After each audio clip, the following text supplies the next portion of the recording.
Sahabat Pijar TV, terima kasih sudah klik video YouTube ini. Kiranya kebenaran firman yang saudara dapatkan menerangi kehidupan saudara.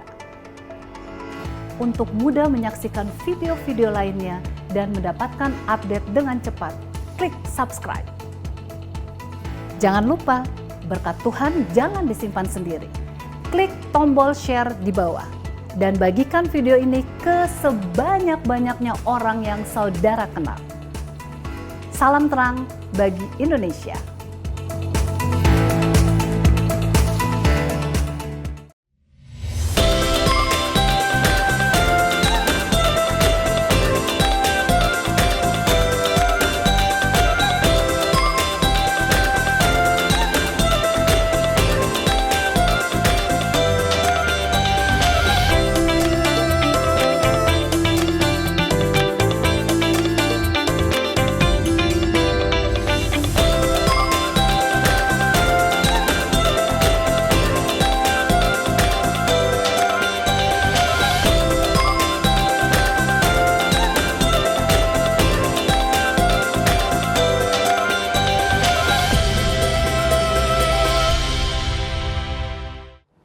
Shalom, salam sejahtera pemirsa Pijar TV dimanapun Anda berada.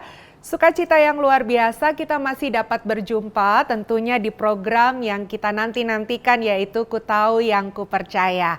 Kita masih melanjut episode yang sebelumnya di mana temanya adalah pengakuan iman rasuli, tetapi kita sedang membahas mengenai Roh Kudus. Saya percaya mendengar pembahasan tentang Roh Kudus pada episode yang lalu sudah sangat memberkati Anda sekalian. Dan hari ini kita akan semakin dibawa untuk mengenal lagi siapa pribadi Roh Kudus tersebut. Apakah dia berbeda dengan Anak Allah, dengan Allah Bapa, bagaimana sifatnya, apa yang dia lakukan dalam kehidupan kita.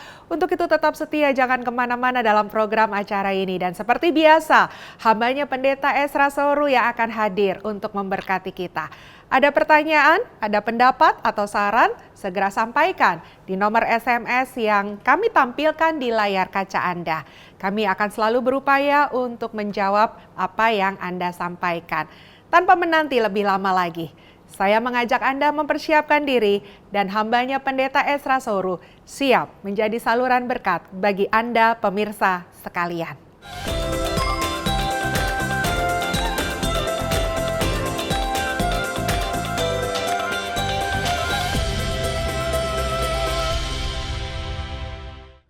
Shalom, salam sejahtera buat pemirsa sekalian. Senang sekali bahwa kami dapat menjumpai Anda kembali dalam program Ku Tahu Yang Ku Percaya. Suatu program yang berisi pengajaran dasar iman Kristen yang melengkapi kita untuk mempunyai fondasi iman Kristen yang kuat. Dan program kali ini diproduksi dari Kota Kupang, NTT.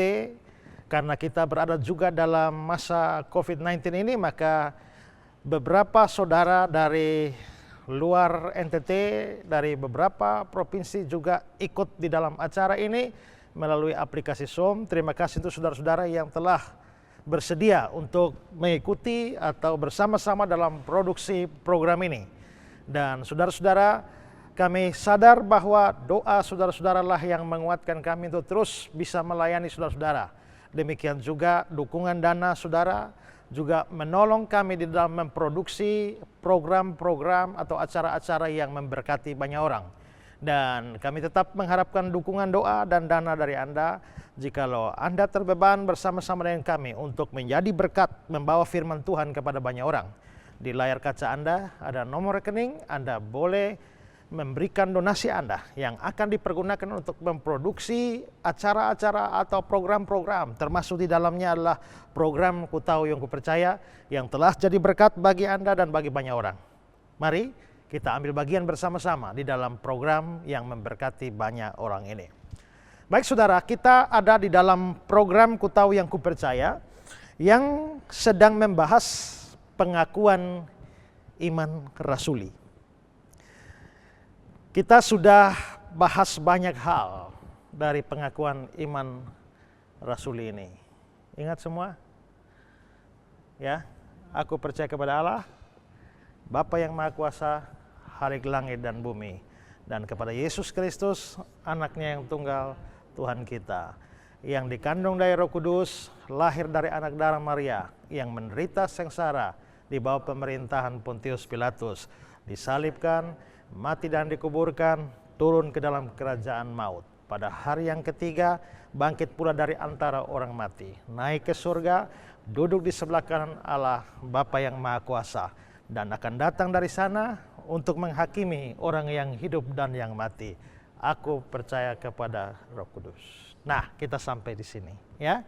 Dan seperti saya bilang tadi bahwa saya akan menjelaskan tentang kealahan dari Roh Kudus, tapi terlebih dahulu menjelaskan tentang kepribadian Roh Kudus. Dan dalam episode sebelumnya kita sudah bahas tentang kepribadian dari Roh Kudus. Sekarang kita akan membahas kealahan dari Roh Kudus. Ini penting karena apa? Karena kita percaya pada Tritunggal, yakni Allah Bapa, Anak, dan Roh Kudus. Sehingga kalau Roh Kudus bukan Allah, maka gugurlah doktrin Tritunggal. Ya, kalau doktrin Tritunggal benar, maka memang Roh Kudus harus adalah Allah. Ya, dan kita akan secara khusus membahas apakah Roh Kudus adalah Allah atau tidak. Dasar kepercayaan kita tentu saja adalah kitab suci. Tetapi kalau kita mencari ayat-ayat yang secara eksplisit mengatakan bahwa Roh Kudus itu Allah atau Tuhan, kita tidak akan dapat. Kalau kealahan dari Bapa tak perlu diragukan. Terlalu banyak ayat menunjukkan itu. Kealahan Yesus juga demikian. Dengan cukup banyak argumentasi Alkitab, kita bisa menyimpulkan bahwa Yesus memang adalah Tuhan dan Allah. Tapi tentang Roh Kudus itu tidak mudah diketahui, hanya sekedar kita mencari-cari ayat-ayat terlepas dari yang lain. Kita tidak bisa menemukan itu. Karena itu kealahan Roh Kudus itu baru kita bisa temukan kalau kita membandingkan ayat yang satu dengan ayat yang lain secara bersama-sama. Karena itu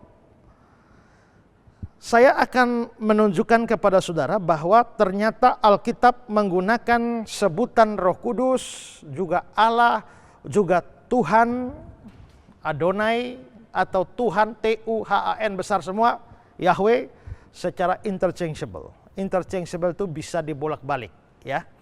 Nah, mari kita melihat beberapa contoh, ya. Kita mau membandingkan pertama-tama Yesaya pasal 6 dengan Kisah Rasul pasal 28. Mari kita lihat Kisah Rasul 6 ayat 8 dulu. Yesaya 6 ayat 8. Yesaya 6 ayat 8. Lalu aku mendengar suara Tuhan berkata, siapakah yang akan kuutus dan siapakah yang mau pergi untuk aku? Ya, jadi itu suara siapa? Suara Tuhan. Suara Tuhan. Berarti yang ngomong di Yesaya 6 ayat 8 adalah Tuhan.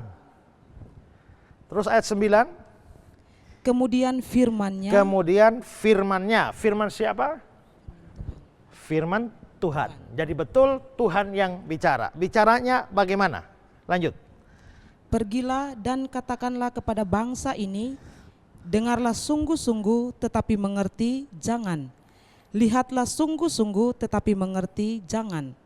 Buatlah hati bangsa ini keras dan buatlah telinganya berat mendengar dan buatlah matanya melekat tertutup supaya jangan mereka melihat dengan matanya dan mendengar dengan telinganya dan mengerti dengan hatinya lalu berbalik dan menjadi sembuh.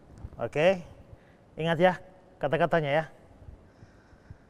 Pergilah katakanlah pada bangsa ini, dengarlah sungguh-sungguh tapi mengerti jangan, lihat sungguh-sungguh tetapi mengerti jangan, buatlah hati bangsa ini keras dan buatlah telinganya berat mendengar, buatlah matanya melekat tertutup supaya jangan mereka melihat dengan matanya dan mendengar dengan telinganya dan mengerti dengan hatinya lalu berbalik dan menjadi sembuh. Ya, ingat ya, kurang lebih seperti itu. Yang ngomong seperti itu siapa? Tuhan. Tuhan. Menurut Yesaya pasal 6 ini, Tuhan.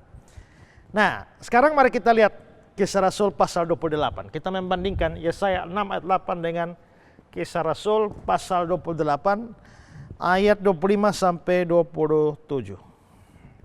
Kisah Rasul 28 ayat 25 sampai 27. Maka bubarlah pertemuan itu dengan tidak ada kesesuaian di antara mereka, tetapi Paulus masih mengatakan perkataan yang satu ini. Tepatlah firman Tuhan yang disampaikan Roh Kudus. Oke, sabar. Tepatlah firman Tuhan yang disampaikan Roh Kudus. Roh Kudus. Maka di sini di Kisah 28 yang akan berfirman adalah Roh Kudus. Terus ulang dari kalimat Tepatlah firman yang disampaikan Roh Kudus kepada nenek moyang kita dengan perantaran Nabi Yesaya. Apa kalimatnya? Pergilah kepada bangsa ini dan katakanlah, kamu akan mendengar dan mendengar, namun tidak mengerti. Kamu akan melihat dan melihat, namun tidak menanggap. Sebab hati bangsa ini telah menebal dan telinganya berat mendengar, dan matanya melekat tertutup, supaya jangan mereka melihat dengan matanya dan mendengar dengan telinganya dan mengerti dengan hatinya, lalu berbalik sehingga aku menyembuhkan mereka. Nah, perhatikan di ayat yang ke-25, dia bilang, ya, tepatlah firman yang disampaikan Roh Kudus kepada nenek moyang kita dengan perantaraan Nabi Yesaya. Kalimatnya di ayat 26 sampai 27.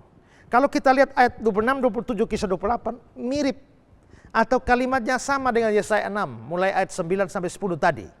Tapi di Yesaya 6, ini kalimatnya sama. Di Yesaya 6 yang dikatakan yang berfirman adalah Tuhan. Tapi begitu ayat ini dikutip di Kisah Rasul pasal 28, dikatakan yang berfirman adalah Roh Kudus. Roh Kudus. Dikatakan Roh Kudus, maka itu berarti bahwa Roh Kudus ini sama dengan Tuhan. Ya, sama dengan Tuhan. Nah, kita bisa mendapatkan ini dengan perbandingan-perbandingan seperti ini. Ya, mencari satu ayat saja yang bilang Roh Kudus itu Tuhan atau Allah, tidak ada. Tapi melihat bahwa di sini kalimatnya sama, yang di sini yang ngomong Tuhan, di sini Roh Kudus. Ya. Ayat itu menjadi salah kalau ternyata Roh Kudus bukan Tuhan. Tapi tidak mungkin salah dan karenanya Roh Kudus harus adalah Tuhan. Oke, kita membandingkan lagi sekarang Ibrani pasal 3 dan Mazmur 95 dan Keluaran 17 ya. Kita mulai dari Ibrani pasal yang ke-3. Ibrani 3 ayat 7 sampai 11. Nanti saya akan beri penjelasan di dalam pembacaan ayat ini. Ya, mulai. Ibrani 3 ayat 7 sampai 11. Sebab itu seperti yang dikatakan Roh Kudus. Oke, sabar. Seperti yang dikatakan Roh Kudus. Ini Ibrani 3. Berarti yang bicara adalah Roh Kudus. Roh Kudus. Roh Kudus yang bicara. Apa kata Roh Kudus itu? Pada hari ini jika kamu mendengar suaranya, janganlah keraskan hatimu seperti dengan kegeraman pada waktu pencobaan di padang gurun, di mana nenek moyangmu mencobai aku. Nenek moyangmu mencobai aku. Mencobai siapa? Roh Kudus. Roh Kudus. Karena yang bicara Roh Kudus. Ya, maka mencobai itu adalah mencobai Roh Kudus. Roh Kudus. Oke, lanjut. Dengan jalan menguji aku, sekalipun mereka melihat perbuatan-perbuatanku 40 tahun lamanya. Itulah sebabnya aku murka kepada angkatan itu dan berkata, selalu mereka sesat hati dan mereka tidak mengenal jalanku, sehingga aku bersumpah dalam murkaku, mereka takkan masuk ke tempat perhentianku. Oke. Kata-kata dalam Ibrani pasal 3 ayat 7 sampai 11 ini jelas kata-kata Roh Kudus, maka mencobai aku adalah mencobai Roh Kudus. Tapi sekarang mari kita lihat Mazmur 95.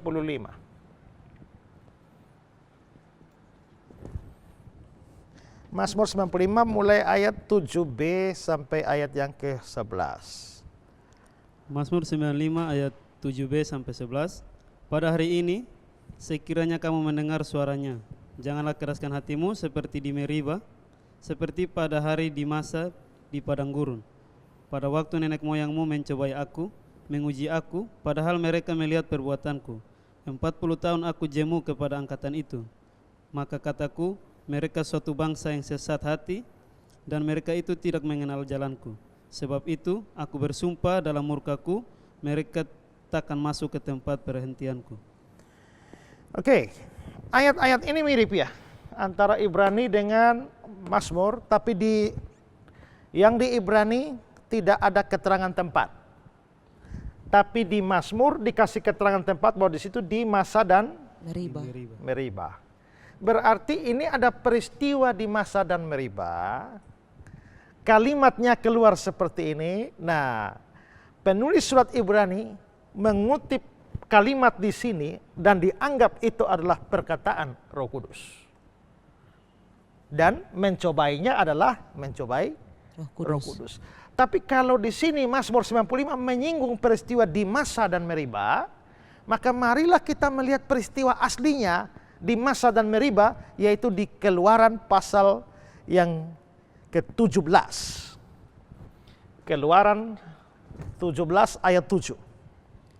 Keluaran 17 ayat 7, dinamailah tempat itu Masa dan Meribah, oleh karena orang Israel telah bertengkar, dan oleh karena mereka telah mencobai Tuhan, dengan mengatakan, adakah Tuhan di tengah-tengah kita atau tidak? Ini peristiwa Masa Meribah, mencobai Tuhan. Tuhan ini huruf besar semua, T-U-H-N, itu bahasa Ibraninya YHWH. Berarti dalam peristiwa asli di Masa dan Meribah, orang Israel sedang mencobai Tuhan. Makanya keluarlah firman tadi, ya. Terus di Mazmur itu mengangkat kembali peristiwa Masa dan Meribah. Ini yang dicobai Tuhan. Tapi penulis surat Ibrani mengatakan seperti dikatakan Roh Kudus hari ini, ya, dan seterusnya. Lalu engkau mencobai aku, mencobai Roh Kudus. Padahal di ayat asli mencobai Yahweh. Maka kita harus menyimpulkan bahwa Roh Kudus adalah Yahweh. Ya. Dan kalau Roh Kudus adalah Yahweh, berarti Roh Kudus memang adalah Tuhan. Mari lagi kita bandingkan ayat yang lain.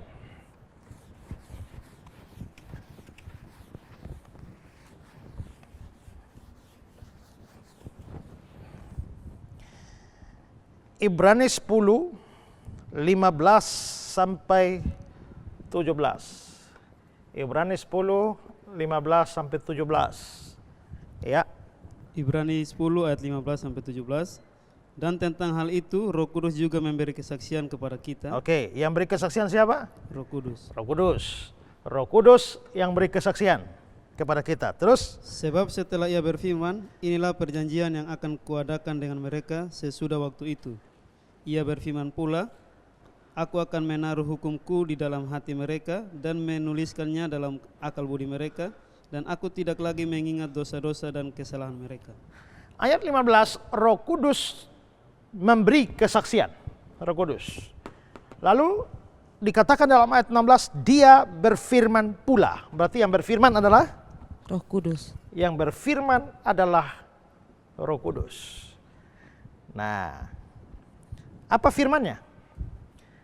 Aku akan menaruh hukumku di dalam hati mereka, menuliskan dalam akal budi mereka, aku tidak lagi mengingat dosa kesalahan mereka. Sekarang kita bandingkan dengan Yeremia 31. Yeremia 31 ayat 33 dan 34. Ya. Yeremia 31 ayat 33 sampai 34. Tetapi beginilah perjanjian yang kuadakan dengan kaum Israel sesudah waktu itu. Demikianlah firman Tuhan. Sabar. Demikianlah firman Tuhan. Tuhan. T-U-H-N besar. Yahweh. Jadi Tuhan yang berfirman. Gimana kalimatnya? Aku akan menaruh Tauratku dalam batin mereka dan menuliskannya dalam hati mereka. Maka aku akan menjadi Allah mereka dan mereka akan menjadi umatku. Dan tidak usah lagi orang mengajar sesamanya atau mengajar saudaranya dengan mengatakan, kenallah Tuhan. Sebab mereka semua, besar kecil, akan mengenal aku. Demikianlah firman Tuhan, sebab aku akan mengampuni segala kesalahan mereka dan tidak lagi mengingat dosa mereka. Sama ya kalimatnya ya? Sama kalimatnya di sini. Sama kalimatnya di sini. Yang di sini yang berfirman adalah Tuhan. Tuhan. Yang di sini Roh Kudus. Roh Kudus. Maka Roh Kudus adalah Tuhan.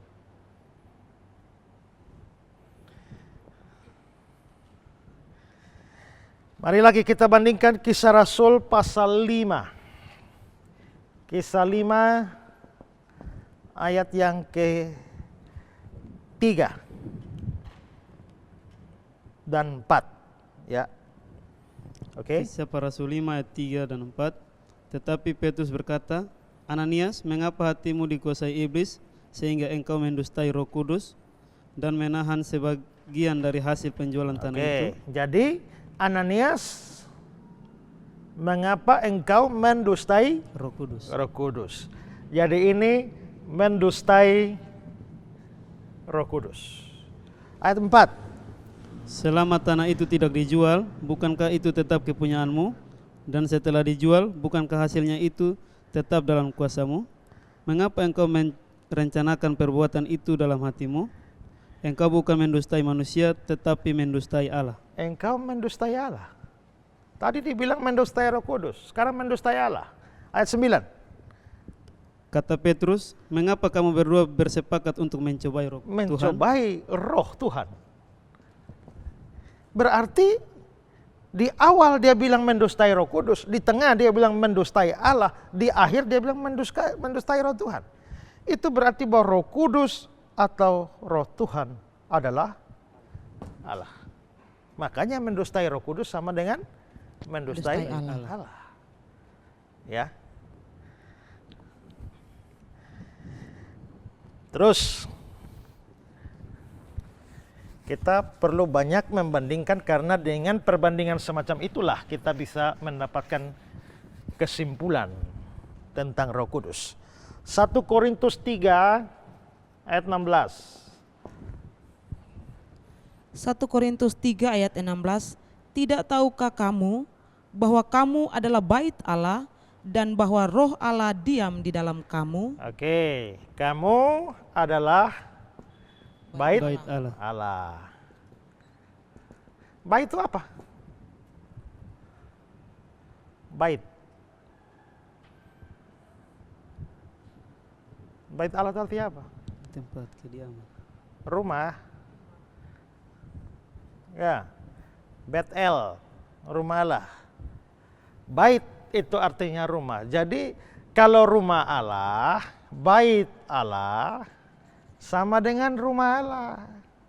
Yang ada di bait, di dalam bait, di rumah itu siapa? Allah. Allah. Ya kan? Karena itu rumah Allah. Tidak bisa ini bait Allah, terus Allah tidak ada di dalamnya. Justru karena Allah ada di dalamnya, makanya disebut bait Allah. Jadi kalau namanya bait Allah, harus yang ada di dalamnya adalah Allah. Tapi kalimat itu lanjut. Coba ulang, 1 Korintus 3:16. Pertama Korintus 3 ayat 16, tidak tahukah kamu bahwa kamu adalah bait Allah dan bahwa Roh Allah diam di dalam kamu? Jadi kamu bait Allah. Mestinya yang ada di dalam kamu adalah Allah. Tapi ternyata yang dalam kamu adalah Roh Allah. Roh. Kalau begitu, Allah dan Roh Allah, ini Roh Allah, ini Roh Kudus. Maka Roh Kudus harus adalah Allah. Makanya Roh Kudus ada di dalam kita sama dengan Allah di dalam kita. Maka begitu Roh Kudus ada di dalam saya, maka saya adalah bait Allah. Ya. Ini mirip dengan 1 Korintus 6 ayat 19. 1 Korintus 6 ayat 19. Atau tidak tahukah kamu bahwa tubuhmu adalah bait Roh Kudus? Oke, sabar. Tubuhmu adalah bait Roh Kudus. Tadi tubuhmu adalah, kamu adalah bait Allah. Bait Allah. Jadi kita ini adalah bait Roh Kudus atau bait Allah? Ya, sama saja ya kan? Nah, karena itu maka Roh Kudus adalah Allah sendiri. Maka kita disebut bait Allah, oke. Kita disebut sebagai bait Roh Kudus, oke, sama saja. Karena itu maka Roh Kudus adalah Allah. Nah, itu kita bisa melihat kealahan Roh Kudus dari perbandingan-perbandingan ayat seperti itu. Tanpa perbandingan ini kita memang mengalami kesulitan untuk mempelajari atau menemukan kealahan Roh Kudus dalam ayat-ayat yang berdiri sendiri ya. Nah, kalau saudara punya pertanyaan, jangan segan-segan, ada nomor di layar kaca Anda. Silakan Anda kirimkan pertanyaan di sana dan kami dengan senang hati akan menjawabnya. Juga bagi saudara yang mau bekerja sama dengan Pijar TV untuk mendukung Pijar TV memproduksi acara-acara yang memberkati banyak orang, Anda boleh mendukungnya dengan mengirimkan donasi Anda ke nomor rekening yang ada di layar kaca Anda, dan keuangan Anda sungguh-sungguh akan dipakai untuk kemuliaan Tuhan melalui pelayanan Pijar TV. Nah, kita sudah melihat kealahan Roh Kudus, itu kan kita mau lihat dasar-dasarnya. Nah, tadi yang saya berikan itu baru satu dasar, bahwa kalau kita membandingkan ayat demi ayat, maka kita memang harus menyimpulkan Roh Kudus adalah Allah sendiri. Lalu sekarang adalah dasar yang kedua. Dasar yang kedua, mengapa kita percaya Roh Kudus adalah Allah? Karena Roh Kudus ternyata mempunyai sifat-sifat Allah. Maksudnya dengan sifat Allah ini adalah ada sifat tertentu yang hanya bisa Allah yang punya. Yang bukan Allah, yang non Allah tidak bisa punya sifat itu. Yang punya sifat itu pasti Allah. Ini sama seperti kalau kita membicarakan kealahan Yesus. Yang bisa atau mempunyai kuasa mengampuni dosa itu hanya Allah. Setuju? Dan ternyata Yesus itu mengampuni dosa. Dia bilang, di dunia ini anak manusia mempunyai kuasa mengampuni dosa. Jikalau yang bisa mengampuni dosa hanya Allah, dan ternyata Yesus mengampuni dosa, kesimpulannya Yesus adalah Allah. Premis mayor, premis minor, kesimpulannya Yesus adalah Allah. Karena yang mengampuni dosa tidak bisa bukan Allah. Nah, silogisme seperti itu yang kita mau pakai di dalam mempelajari sifat ini. Ada sifat-sifat yang hanya bisa dimiliki oleh Allah, dan yang bukan Allah, non Allah tidak bisa punya sifat itu. Tapi ternyata Roh Kudus mempunyai sifat-sifat itu. Misalnya sifat kekal. Coba kita lihat Ibrani 9 ayat 14. Ibrani 9 ayat 14, betapa lebihnya darah Kristus yang oleh Roh yang kekal telah mempersembahkan dirinya sendiri kepada Allah sebagai persembahan yang tak bercacat. Ulang. Betapa lebihnya darah Kristus yang oleh Roh yang Oleh kekal. Roh yang kekal. Berarti Roh itu punya sifat kekal. Yang kekal cuma Allah. Yang bukan Allah tidak bisa kekal. Roh kekal, maka Roh harus Allah. Ya, paham ya logikanya ya? Oke. Mazmur 139 ayat 7 sampai 10. Mazmur 139 ayat 7 sampai 10. Kemana aku dapat pergi menjauhi Roh-Mu? Kemana aku dapat lari dari hadapan-Mu? Jika aku mendaki ke langit, Engkau di sana. Jika aku menaruh tempat tidurku di dunia orang mati, di situ pun Engkau. Jika aku terbang dengan sayap fajar dan membuat kediaman di ujung laut, juga di sana tangan-Mu akan menuntun aku, dan tangan kanan-Mu memegang aku. Bila aku terbang dengan sayap fajar dan tinggal di ujung laut. Ya. Kemana saja, mau sampai di mana saja.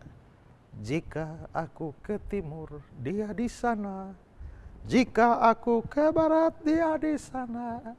Jika aku ke laut, Dia di sana. Sampai ke alam maut, Dia di sana. Umumnya di dunia, ya. Itu lagu persekutuan doa. Artinya pemazmur ini mengatakan, kemana aku dapat pergi menjauhi Roh-Mu? Ya. Mau lari kemana? Ke timur ada, ke barat ada, ke utara ada, ke selatan ada, ke ujung laut, ke dunia orang mati juga ada. Kalau begitu pemazmur memang mengatakan, bagaimana aku bisa menjauhi Roh-Mu? Kemana saja aku pergi, Roh ada. Berarti Roh itu ada di mana-mana. Berarti Roh itu maha ada. Yang maha ada cuma Allah. Kalau bukan Allah tidak bisa maha ada. Roh maha ada. maka roh adalah Allah. Ya, paham? Oke.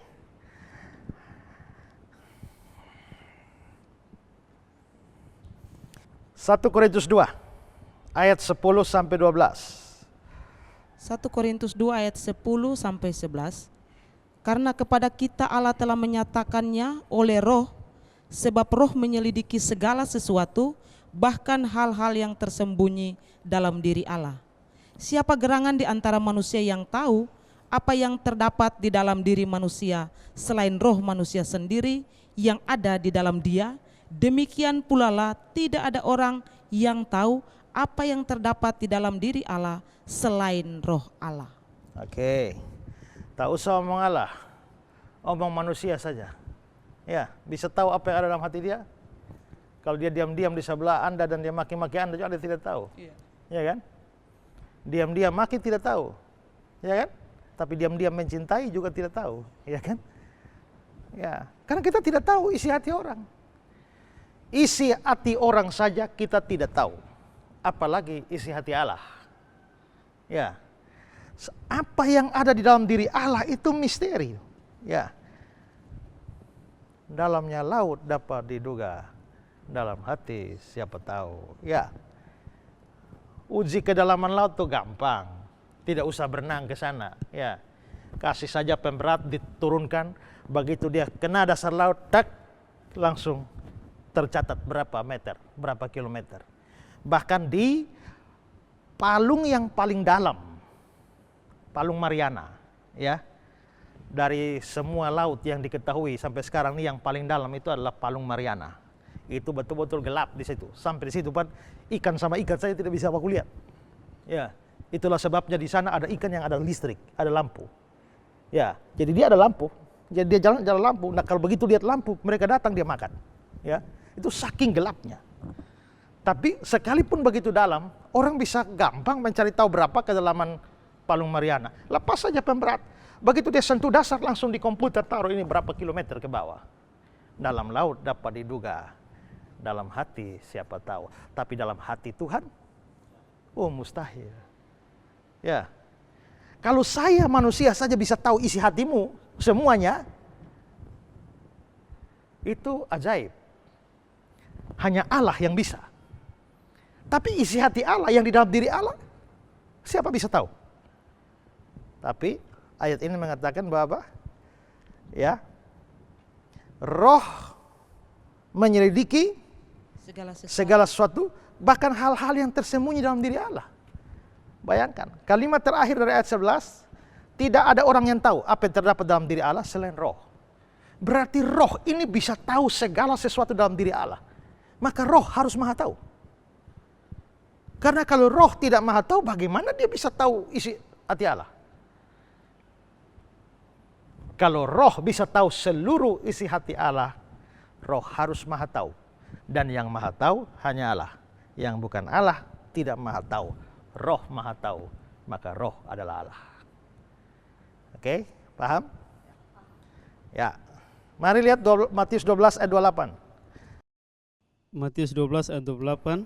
Tetapi jika aku mengusir setan dengan kuasa roh Allah, maka sesungguhnya kerajaan Allah sudah datang kepadamu. Nah, kata kuasa di situ sebenarnya dalam terjemahan teks asli tidak ada. Jadi mestinya itu berbunyi, tetapi jika aku mengusir setan dengan roh Allah, maka sesungguhnya kerajaan Allah sudah datang padamu. Jadi setan ini, bahkan Yesus mengatakan bahwa dia mengusir setan dengan roh Allah.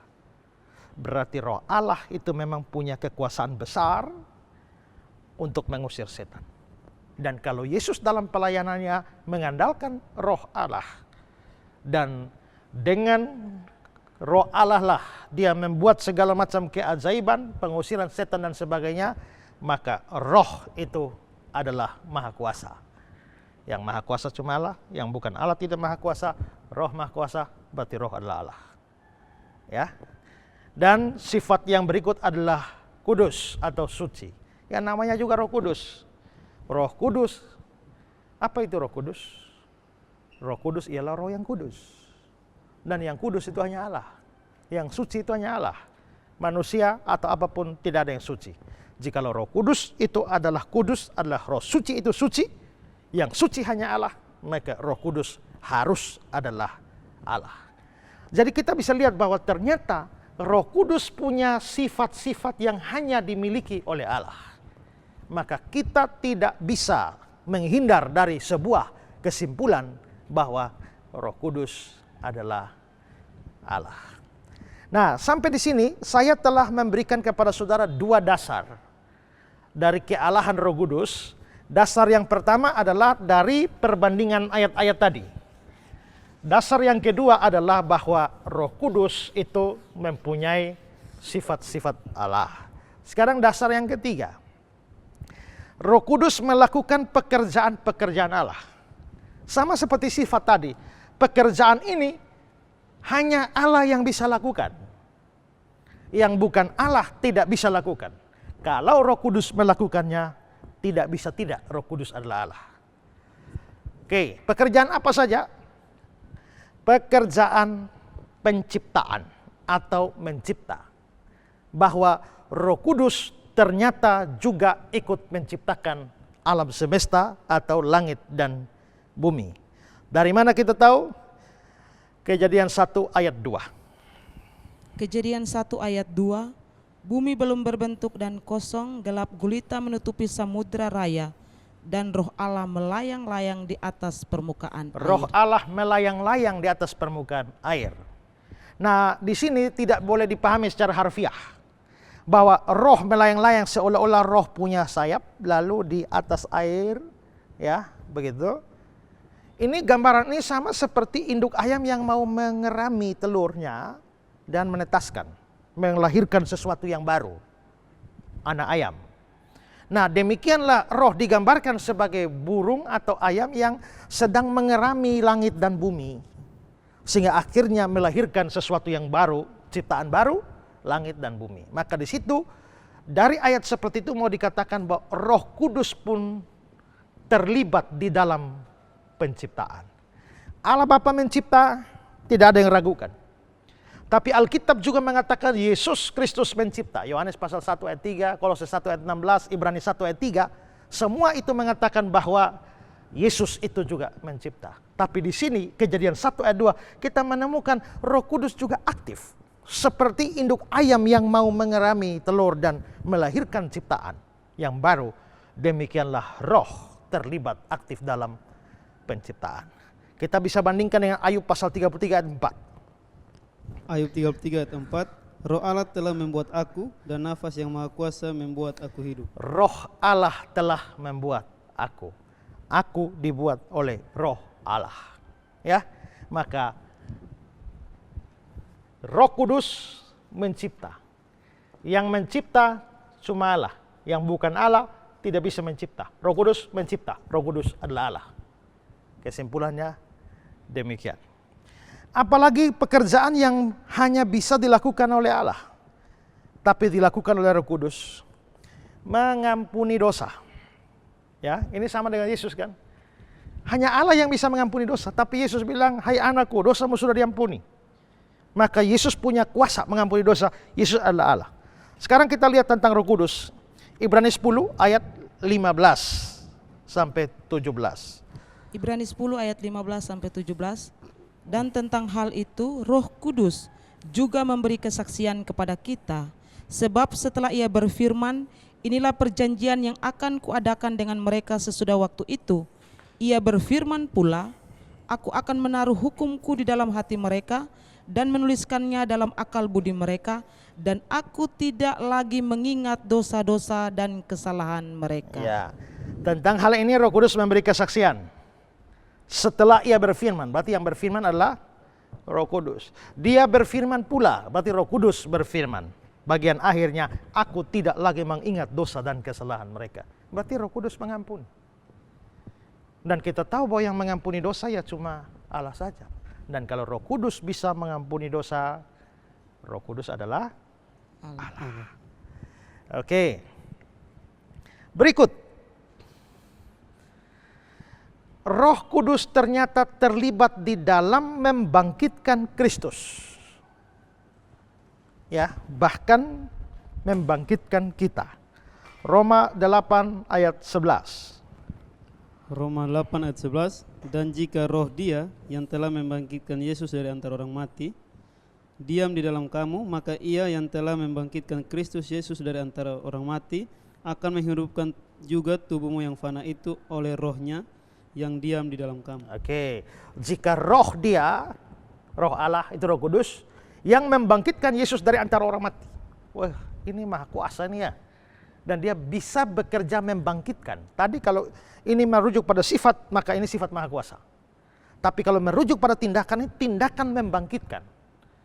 Tidak ada orang bukan Allah dalam sejarah yang bisa bangkitkan orang mati. Kalau nabi atau rasul bangkitkan, ya, itu membangkitkannya dengan kuasa Allah.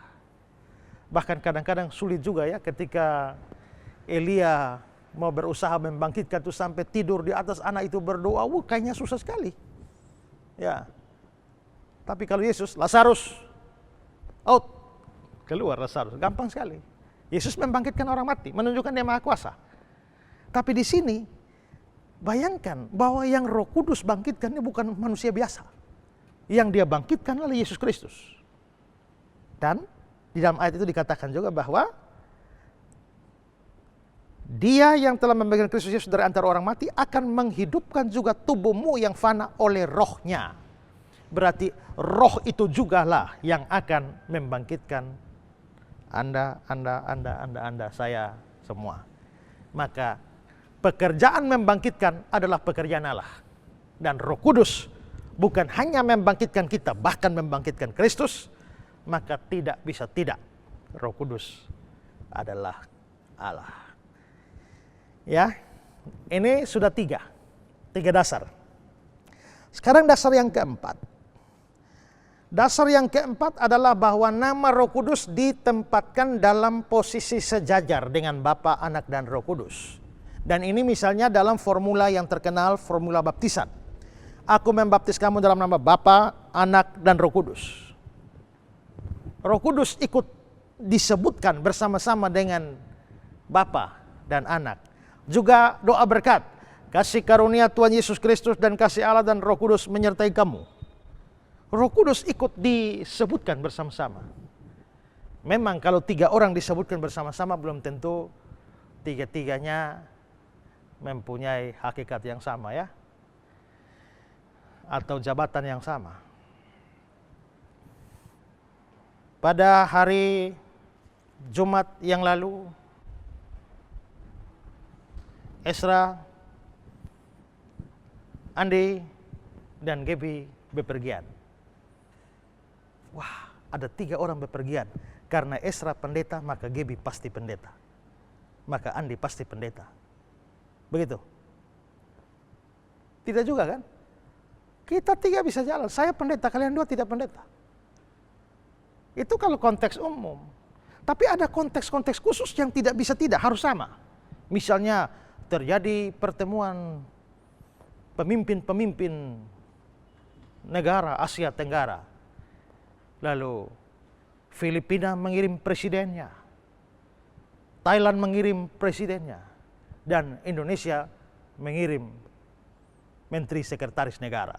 Tidak bisa, itu tidak setara. Dan dalam konferensi seperti itu, kalau satu kirim presiden, semua harus presiden, supaya setara. Konteks khusus. Nah, karena itu waktu Bapa, Anak, Roh Kudus disebut saja bersamaan, tidak membuktikan bahwa Roh Kudus Allah. Tapi kalau itu disampaikan dalam konteks khusus yang sakral, seperti baptisan dan berkat, tidak bisa Roh Kudus bukan Allah. Oke, gini, saya kasih contoh. Anggaplah Roh Kudus bukan Allah. Bapa itu Allah, Anak Allah, Roh Kudus bukan Allah. Maka waktu aku membaptiskan kamu, aku membaptis kamu dalam nama Allah, kata Bapa kan? Lalu Yesus Kristus Allah, dan Roh Kudus bukan Allah. Jadi aku membaptis kamu dalam nama Allah, Allah bukan Allah. Kok tidak cocok? Terimalah berkat ini yang datang dari Allah Bapa dan Yesus Kristus juga Allah, dan Roh Kudus bukan Allah. Kalau Roh Kudus bukan Allah, kenapa dia harus beri berkat? Bukankah berkat itu datang harus dari Allah? Maka kalau Roh Kudus bukan Allah, namanya tidak boleh ada dalam pemberian berkat. Tapi karena namanya disebutkan juga dalam konteks yang sakral ini, pemberian berkat kepada manusia, dia harus Allah baru dia bisa turut memberi berkat. Makanya lucu kalau ajaran saksi Yehova baru Roh Kudus itu hanya tenaga.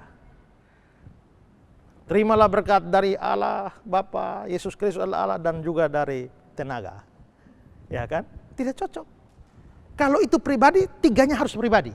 Kalau itu Allah, maka ketiganya harus pribadi Allah.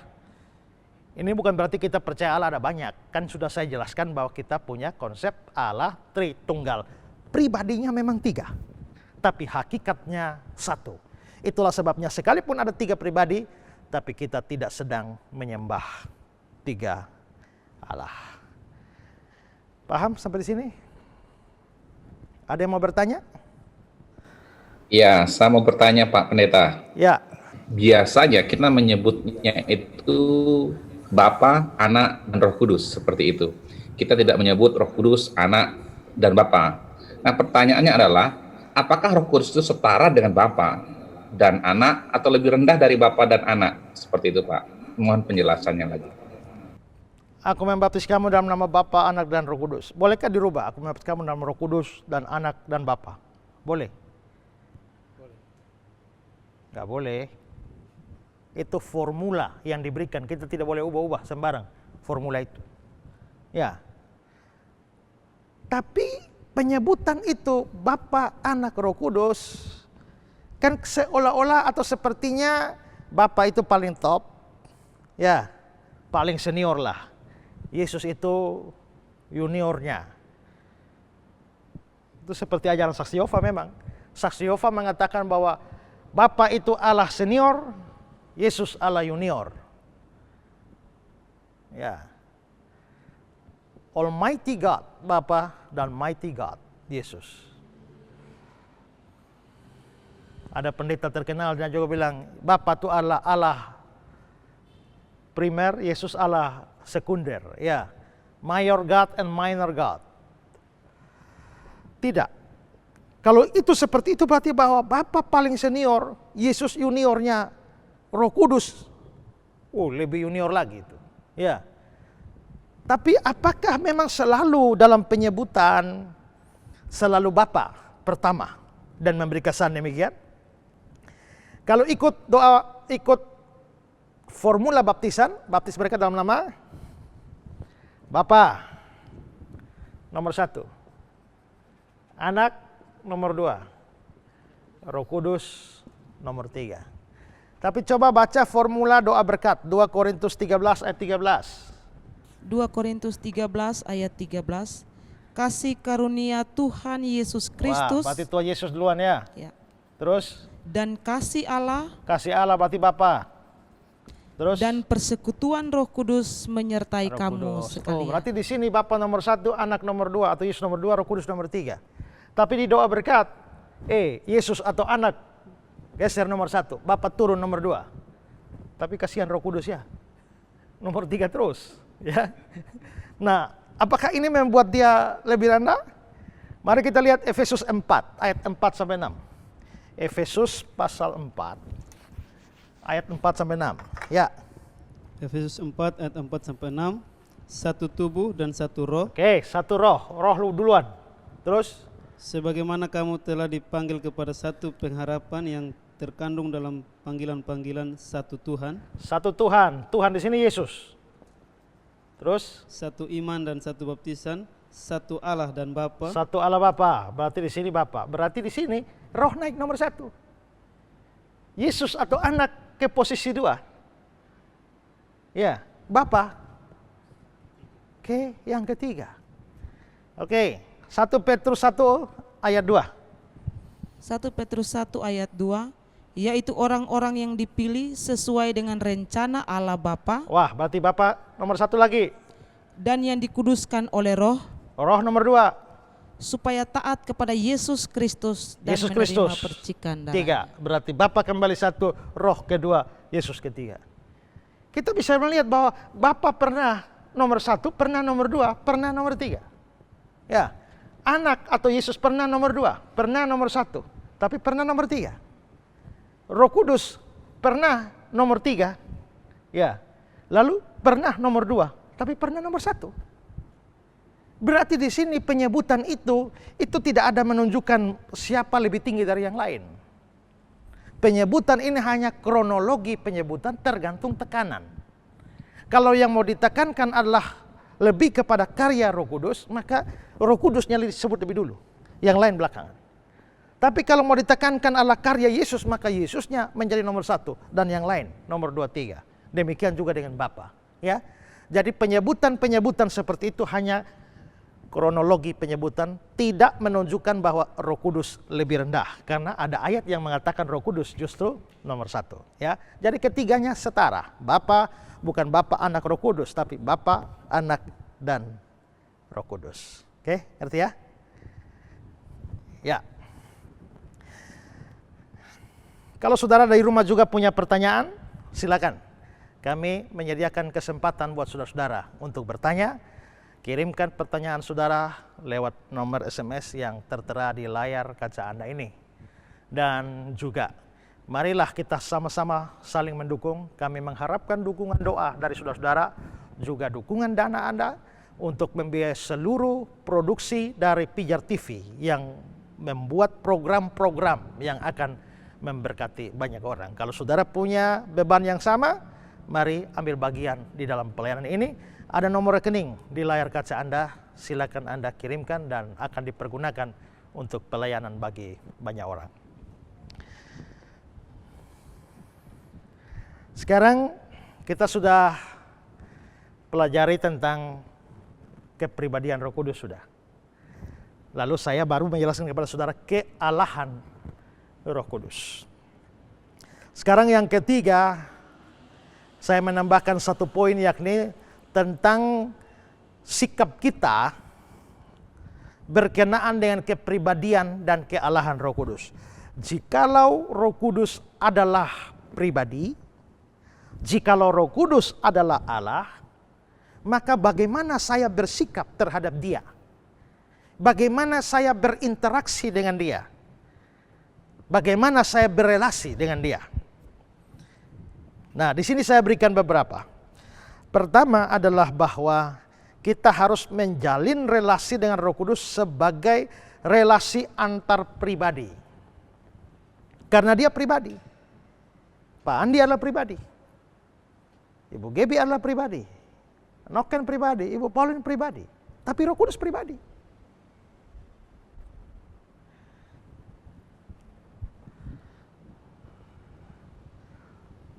Spidol ini bukan pribadi. Spidol ini hanya barang.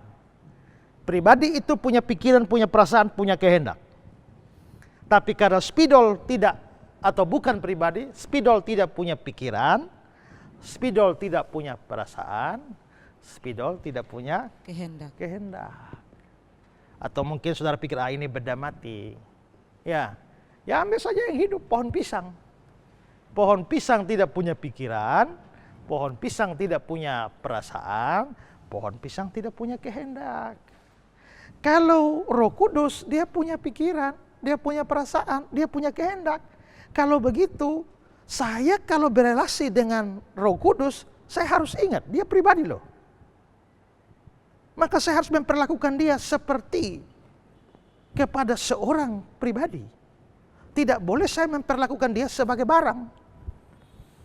Seorang teolog modern namanya Martin Buber, dia mengatakan bahwa ada dua relasi antara manusia dengan Allah. I and thou, and I and it. I and thou, aku dan dia, sebagai sesuatu yang hidup. Bukan I and it, aku dan satu barang.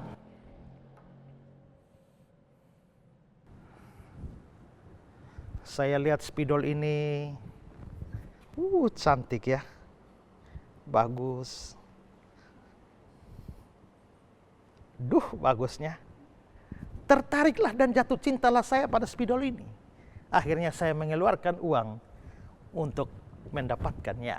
Dan sekarang saya punya spidol yang cantik ini. Habis itu saya pakai. Setelah saya selesai pakai, saya buang bak sampah. Apakah spidol ini akan menangis? Habis manis sepah dibuang? Tidak, karena dia tidak punya perasaan. Tapi habis kulamar kau dan kujadikan istri, 3 hari kemudian kubuang. Apa katamu padaku? Bagaimana perasaanmu? Kamu akan sedih, kamu akan susah. Kenapa bisa susah? Spidol aja tidak susah kok. Karena spidol tidak punya perasaan, kau punya perasaan. Maka cara saya memperlakukan sesuatu yang bukan pribadi dengan yang punya pribadi, yang berpribadi, lain dong. Nah, Roh Kudus itu pribadi. Karena itu jangan perlakukan Roh Kudus seperti barang. Spidol ini sebagus-bagusnya, saya hanya peduli dia pada waktu saya mau pakai. Ya kan? Misalnya saya pakai dia setiap hari Minggu, ngajar di gereja. Lalu hari Senin saya simpan aja. Nggak peduli hari Senin, Selasa, Rabu, Kamis. Hari Minggu baru ambil lagi.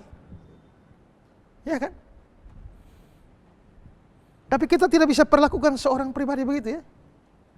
Ya kapan saya perlu saja baru mari. Habis itu buang. Ya kan? Tidak bisa kan? Kalau kamu mengangkat seorang sebagai istri, tidak bisa hanya pakai saja kalau perlu, habis itu buang. Tidak bisa. Kenapa? Itu namanya memperlakukan dia seperti barang, padahal dia berpribadi. Nah, Roh Kudus itu adalah pribadi. Maka berelasi dengan dia harus sebagai I and thou, bukan I and it. Ini penting, misalnya dalam kaitan saya sebagai pendeta. Kalau saya sebagai pendeta ini kalau mau khotbah ini kan butuh urapan Roh Kudus ya. Pas mau khotbah, oh ya Roh Kudus, urapi saya mau pakai kuasa-Mu untuk khotbah. Habis itu hari Senin tidak khotbah, tidak peduli lagi. Hari Selasa tidak peduli lagi, Rabu kan tidak ada khotbah. 2 minggu tidak ada khotbah, tidak ada peduli. Pas mau khotbah, ya Roh Kudus. Itu namanya saya memperlakukan Roh Kudus seperti barang. Seperti spidol yang kapan saya mau pakai baru saya ambil. Atau seperti pedang, kapan mau perang baru keluarkan pedang atau parangnya. Tidak. Itu pribadi. Atau dalam bahasa manusia, dalam tanda petik, itu kayak orang. Kalau begitu maka Roh Kudus juga itu perlu diperlakukan sebagai orang. Atau sebagai pribadi.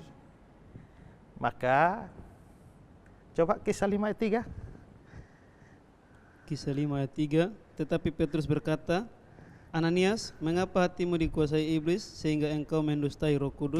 Mendustai Roh Kudus. Ada dosa mendustai Roh Kudus. Berarti saya tidak boleh berdusta terhadap dia. Karena dia adalah pribadi.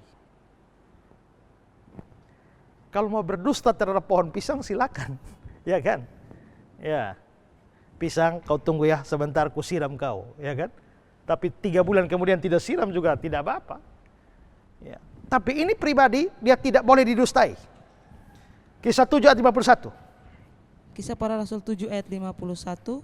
Hai orang-orang yang keras kepala dan yang tidak bersunat hati dan telinga, kamu selalu menentang Roh Kudus. Kamu selalu menentang Roh Kudus. Berarti Roh Kudus ini bisa ditentang. Kalau dia pribadi maka saya tidak boleh menentang dia. Termasuk apalagi kalau dia adalah pribadi Allah. Maka menentang dia sama dengan menentang Allah. Efesus 4 ayat 30. Efesus 4 ayat 30, dan janganlah kamu mendukakan Roh Kudus Allah yang telah memeteraikan kamu menjelang hari penyelamatan. Janganlah kamu mendukakan Roh Kudus Allah. Berarti Roh Kudus juga bisa didukakan. Kan Roh Kudus itu diberi waktu kita percaya Yesus, ada Roh Kudus. Tadi kan kita sudah lihat ada bait Roh Allah. Tubuh kita atau hidup kita, diri kita adalah bait Allah. Yang diam di dalamnya adalah Roh Allah. Kalau kamu adalah orang percaya, ada Roh Allah di dalam. Pada waktu kapan kamu bisa membuat roh berduka? Pada waktu kamu berdosa. Masalahnya, beda dengan zaman perjanjian lama. Kalau zaman perjanjian lama roh di dalam, terus kamu tidak taat, roh itu tinggal meninggalkan kamu. Seperti Saul, lalu roh Allah undur dari Saul. Selesai. Makanya Daud ketika dia berzinah di Mazmur 51, dia berdoa, ya Tuhan jangan ambil rohmu daripadaku. Kenapa dia doa begitu? Karena ada kemungkinan roh diambil. Tapi di dalam perjanjian baru tidak bisa begitu. Karena di dalam perjanjian baru, roh itu akan menyertai kamu selama-lamanya. Berarti roh pasti tetap ada. Tapi waktu kita berdosa, Roh Kudus tidak keluar. Roh Kudus tetap di dalam, hanya berduka. Waktu kamu berdosa, dia berduka. Waktu kamu berdosa terus, dia berduka tambah. Ya, terus, maka roh bisa sangat berduka di dalam kamu. Kalau kamu terus berdosa dan tidak bertobat. Ini khusus orang percaya, karena di dalam orang tidak percaya tidak ada roh. Maka khusus orang percaya, roh bisa sangat berduka di dalam kita. Maka kita ini pribadi, maka jagalah supaya roh jangan berduka karena kita. Sama seperti kita menjaga orang-orang di sekitar kita, saya harus berjaga-jaga, menjaga supaya teman saya ini tidak berduka, sahabat saya ini tidak sedih. Maka demikian juga saya harus menjaga hidup saya supaya roh di dalam saya tidak berduka. Sahabat-sahabat Kristenku, kalau kamu sudah orang percaya, roh pasti ada di dalam kamu. Tapi kalau kamu terus berdosa, banyak berdosa, roh itu, Allah Roh Kudus itu yang berdiam di dalam kamu akan terus berduka karena hidupmu yang terus di dalam dosa. Bertobatlah dan berhentilah dari dosa-dosamu supaya roh berhenti berduka di dalam kamu. Apalagi kalau roh itu adalah pribadi atau Allah. Coba 1 Tesalonika 5 ayat 19. 1 Tesalonika 5 ayat 19. Janganlah padamkan roh. Jangan padamkan roh. Jangan. Apa artinya padamkan roh?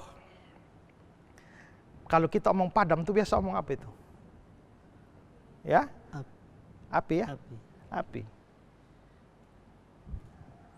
Maka di sini roh seperti api. Jangan padamkan. Ini bukan berarti roh bisa mati di dalam diri kita, tidak. Konteks ayat ini itu berkaitan dengan pelayanan. Lalu jangan padamkan roh.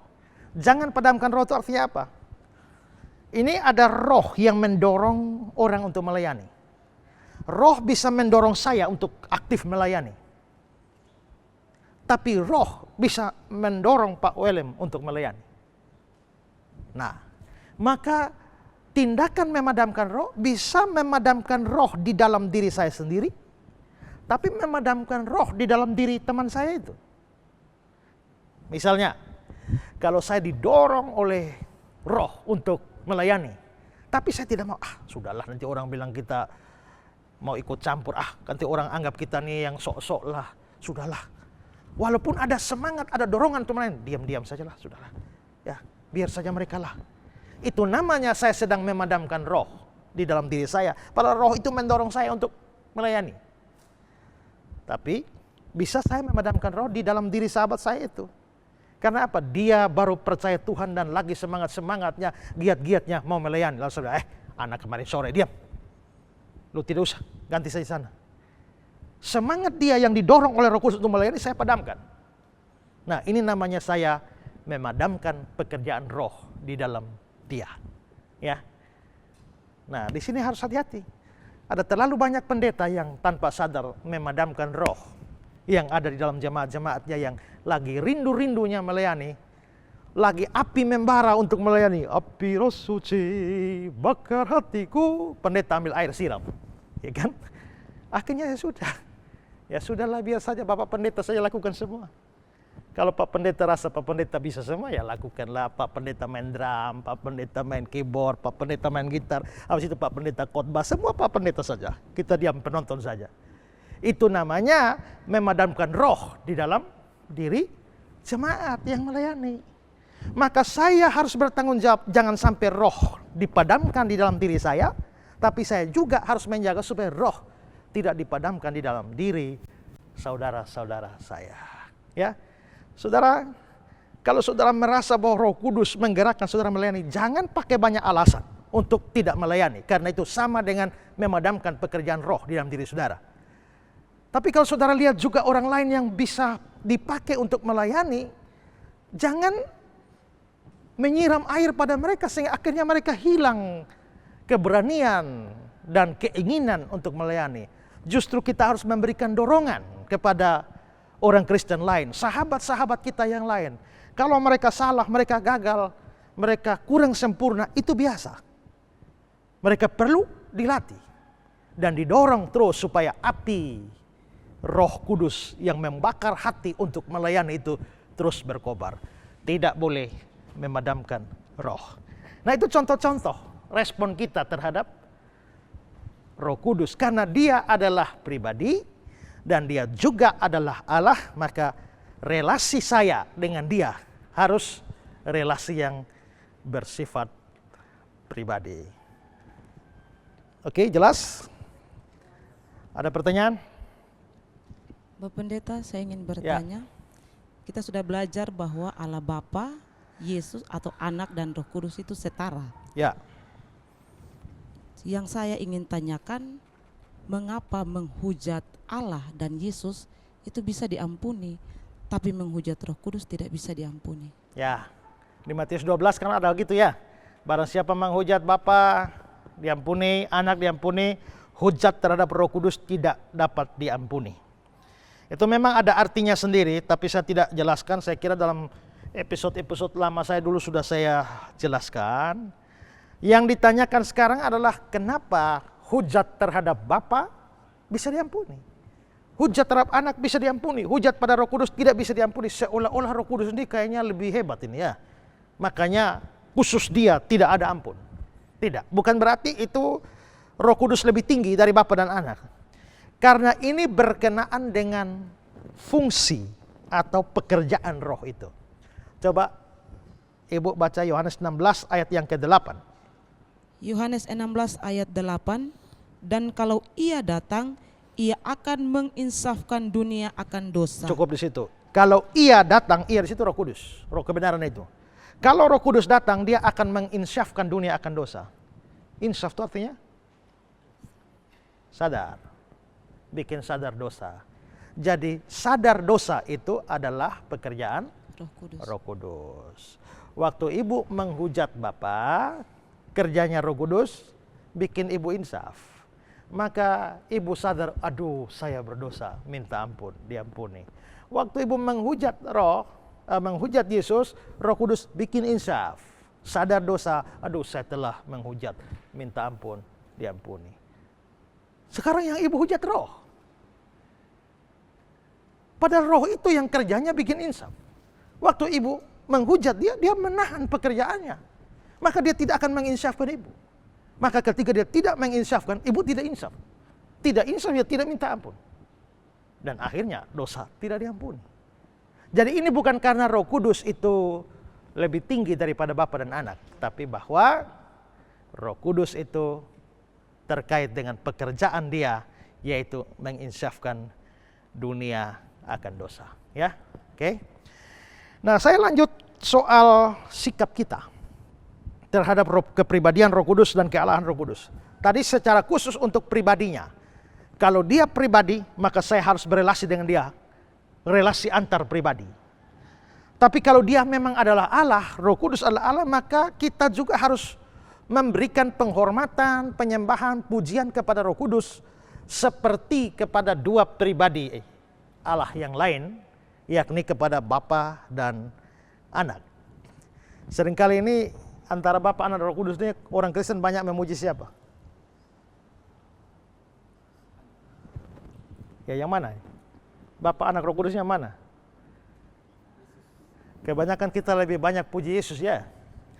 Nomor 2 baru Bapa. Roh Kudus ini kelihatannya lebih sedikit dipuji. Tapi ingat bahwa kalau memang Roh Kudus juga adalah Allah, dia berhak atas setiap pujian penyembahan kita. Hormat bagi Allah Bapa, hormat bagi Anaknya, hormat bagi Roh penghibur. Nah, berarti harus hormat dia, ya. Puji Allah, puji Tuhan Yesus Kristus, dan puji Roh Kudus. Maka dia layak menerima puji-pujian dan penyembahan kita. Dan kita harus mau memuji dan menyembah Roh Kudus karena dia juga adalah pribadi Allah. Oke, ada lagi yang mau bertanya? Ya Pak, saya mau bertanya. Ya. Kalau Roh Kudus adalah Allah, bisakah kita berdoa kepada Roh Kudus atau berdoa dalam nama Roh Kudus? Seperti biasa kita berdoa di dalam nama Tuhan Yesus. Nah, apakah kita bisa berdoa di dalam nama Roh Kudus? Kalau Roh Kudus adalah Allah, maka tentu kita boleh berdoa kepada dia. Sama seperti kita bisa berdoa kepada Bapa, bisa berdoa kepada Yesus Kristus, kita bisa berdoa kepada Roh Kudus. Maka berdoa kepada Roh Kudus bisa, boleh. Tapi berdoa dalam nama Roh Kudus tidak. Karena kita harus memahami apa artinya berdoa dalam nama. Ya, seringkali yang kita berdoa adalah dalam nama Tuhan Yesus Kristus. Mengapa kita berdoa dalam nama Yesus? Dalam nama Yesus itu artinya karena keperantaraan Yesus. Karena Yesus sebagai imam, maka doa saya bisa sampai kepada Bapa Surgawi. Kalau tanpa Yesus, maka doa saya sampai loteng turun lagi. Ya, tidak akan sampai pada Bapa. Jadi doa dalam nama Yesus itu berhubungan dengan keimaman Yesus. Dia adalah imam. Tapi Roh Kudus bukan imam. Roh Kudus tidak pernah dikatakan sebagai perantara antara kita dengan Allah. Karena itulah maka kita tidak boleh dan tidak bisa berdoa dalam nama Roh Kudus. Kecuali formula baptisan tadi ya. Dalam nama Bapa, Anak, Roh Kudus. Berarti dalam nama Roh Kudus. Bisa. Itu karena formula tertentu atau terimalah berkat ini dalam nama Bapa, Anak, dan Roh Kudus. Bisa. Tapi kalau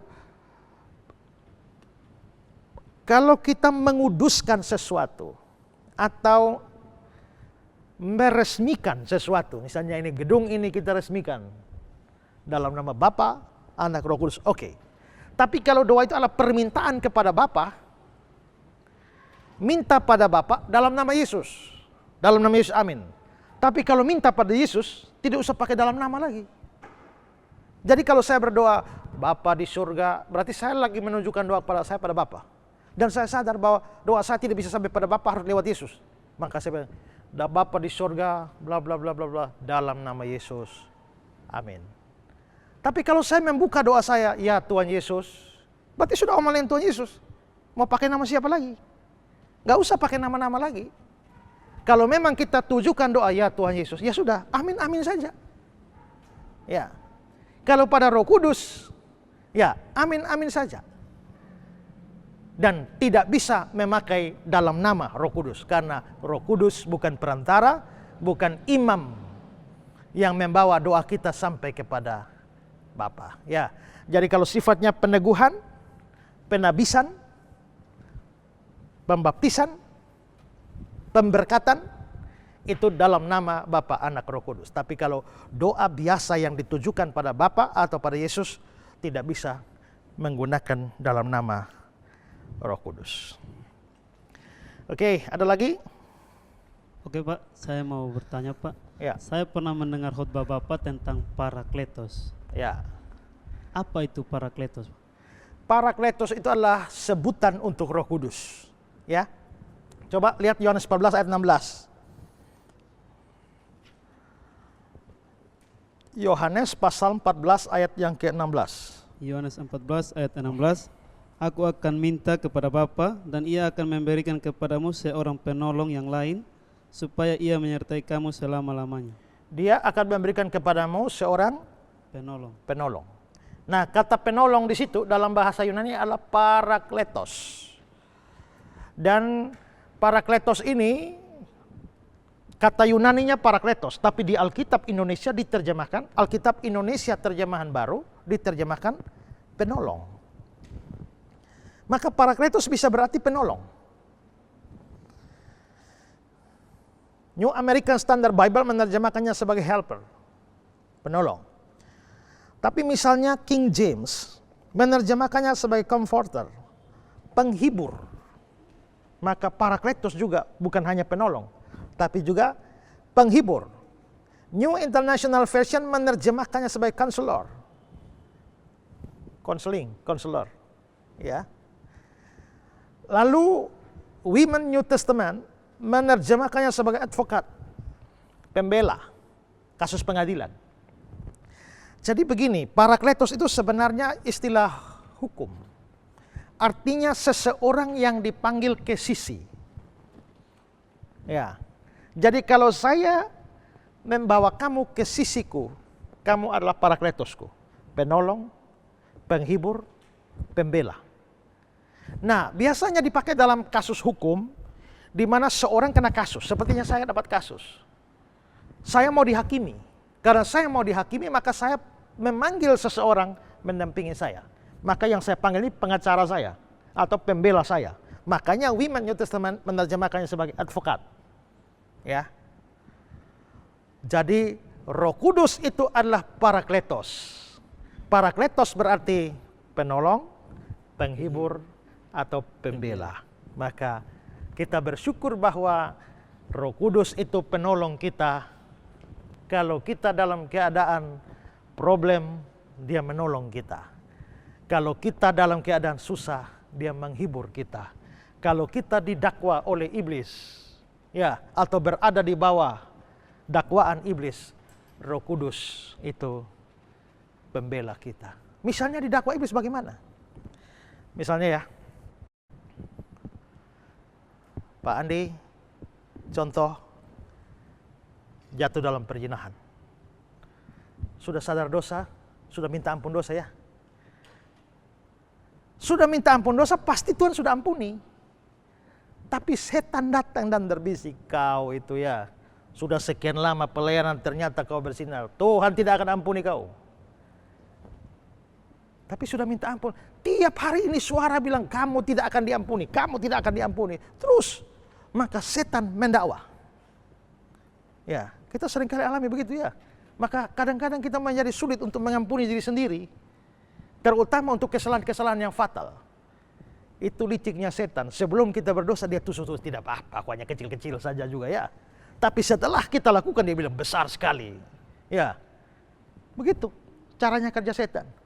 Maka iblis itu pendakwa kita. Ini kan istilah hukum.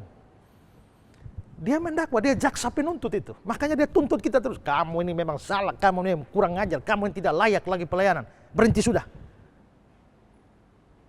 Ya. Maka tidak usahlah terlibat dalam pelayanan lah. Kamu berdosa besar. Makanya ini sengsara terus ini. Tapi pada saat seperti itulah pembela datang. Roh Kudus meneguhkan dan menguatkan. Anakku, dosamu sudah diampuni. Sekalipun dosamu merah seperti karmisi, akan putih seperti salju. Sekalipun merah seperti kain kesumba, akan putih seperti bulu domba. Jika kamu mengaku dosa, dia adalah setia dan adil. Dia mengampuni segala dosa dan pelanggaran. Yang bikin kasih kuat begitu siapa? Pembela itu, Roh Kudus. Maka kita bersyukur bahwa kita punya parakletos, pembela bagi kita. Oke? Oke, ada lagi? Pak Pendeta, saya ingin bertanya lagi. Ya. Apakah Roh Kudus ada di dalam setiap manusia? Apakah Roh Kudus ada dalam diri setiap manusia? Tidak. Hanya manusia yang percaya Yesus yang ada Roh Kudus. Yang tidak percaya Yesus atau tidak terima Yesus tidak bisa ada Roh Kudus. Coba lihat Efesus 1 ayat 13. Efesus 1 ayat 13, di dalam dia kamu juga, karena kamu telah mendengar firman kebenaran, yaitu Injil keselamatanmu. Di dalam dia kamu juga, ketika kamu percaya dimeteraikan dengan Roh Kudus yang dijanjikannya itu. Ketika kamu percaya dimeteraikan dengan Roh Roh Kudus. Kudus. Ketika kamu percaya. Kalau kamu tidak percaya, ya tidak bisa dimeteraikan dengan Roh Kudus. Ya. Yohanes 7 ayat 38-39. Yohanes 7 ayat 38 dan 39. Barang siapa percaya kepadaku, seperti yang dikatakan oleh kitab suci, dari dalam hatinya akan mengalir aliran-aliran air hidup. Yang dimaksudkannya ialah roh yang akan diterima oleh mereka yang percaya kepadanya. Ya, saya sabar. Cukup di situ. Roh yang akan diterima oleh mereka yang percaya percaya kepadanya. kepadanya. Roh yang akan diterima oleh mereka yang percaya. Berarti yang tidak percaya tidak akan menerima Roh Kudus. Maka orang non-Kristen yang tidak percaya pada Yesus, tidak ada Roh Kudus di dalam diri mereka. Jangankan itu, orang beragama Kristen, saudara mungkin adalah majelis gereja, tapi saudara sebenarnya bukan orang percaya. Roh Kudus tidak ada dalam diri saudara. Bahkan kalau saudara pendeta sekalipun, tetapi saudara sebenarnya hanya orang Kristen KTP saja, saudara tidak sungguh-sungguh percaya Yesus, Roh Kudus tidak ada di dalam diri saudara. Hanya orang yang percaya yang kepadanya diberikan Roh Kudus. Ya, hanya orang percaya yang mendapatkan Parakletos tadi, penolong, penghibur, dan pembela. Kalau bukan orang percaya, Kristen KTP saja, rasul sekalipun, kalau bukan orang percaya, tidak ada Roh Kudus di dalamnya. Ya, jadi tidak bisa Roh Allah ada dalam semua manusia. Hanya pada orang-orang percaya. Karena itu yang belum sungguh-sungguh percaya, segeralah percaya kepada Tuhan. Kalau kita lihat pekerjaan Roh Kudus di dalam diri orang percaya itu bagus sekali itu. Menolong, menghibur, membela. Dan ini semua tidak menjadi bagianmu kalau kamu hanya Kristen KTP. Percaya sungguh-sungguh kepada Kristus. Sambut dia sebagai juru selamat dan Tuhanmu. Maka ketika kamu percaya itu, Roh Kudus itu diberikan kepada kamu.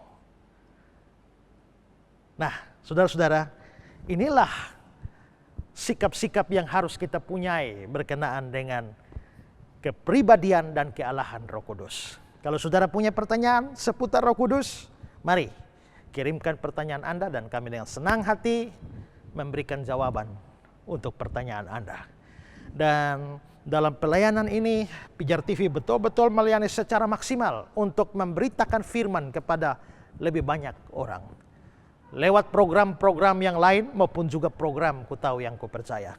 Untuk bisa menjangkau lebih banyak orang, kami membutuhkan dukungan doa saudara, dukungan dana saudara. Dengan dana saudara, maka kami akan memproduksi program-program acara-acara yang bisa menjangkau banyak jiwa di seluruh Indonesia atau bahkan lebih luas lagi.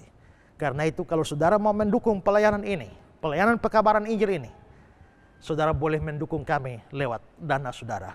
Ada nomor rekening di layar kaca Anda boleh kirimkan donasi Anda dan akan dipakai untuk menyebarkan firman kepada lebih banyak orang lagi.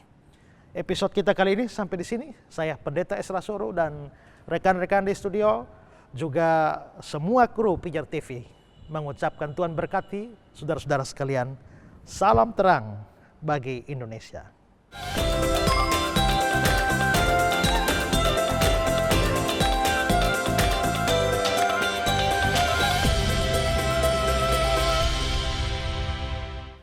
Penjelasan yang kita dengar bersama-sama salah satunya memberitahukan kepada kita bahwa Roh Kudus juga memiliki sifat kealahan yang sama. Dia maha segala-galanya. Untuk itu kita layak memberikan penghormatan, pujian, dan penyembahan kepada pribadi tersebut karena dia adalah pribadi yang mulia di dalam kehidupan kita. Senang sekali Anda bisa sampai di penghujung di episode ini dalam program Ku Tahu Yang Ku Percaya. Saya percaya tidak akan sia-sia semua yang Anda dengarkan lewat penjelasan hambanya berkaitan dengan kebenaran firman Tuhan. Episode hari ini kita selesaikan. Tetapi jangan khawatir, kita akan bertemu lagi di episode yang lainnya tetap dalam program Ku Tahu Yang Ku Percaya. Terima kasih untuk setiap donasi yang Anda berikan pemirsa, dan kami berdoa biarlah Tuhan Yesus yang memberkati setiap pemberian Anda. Dan donasi tersebut sangat berarti untuk kami, di mana program ini tetap bisa ditayangkan dan Pijar TV dapat memproduksi program-program baru lainnya untuk memberkati pemirsa sekalian. Saya pamit undur diri, sampai jumpa lagi. Tuhan Yesus memberkati. Salam terang bagi Indonesia.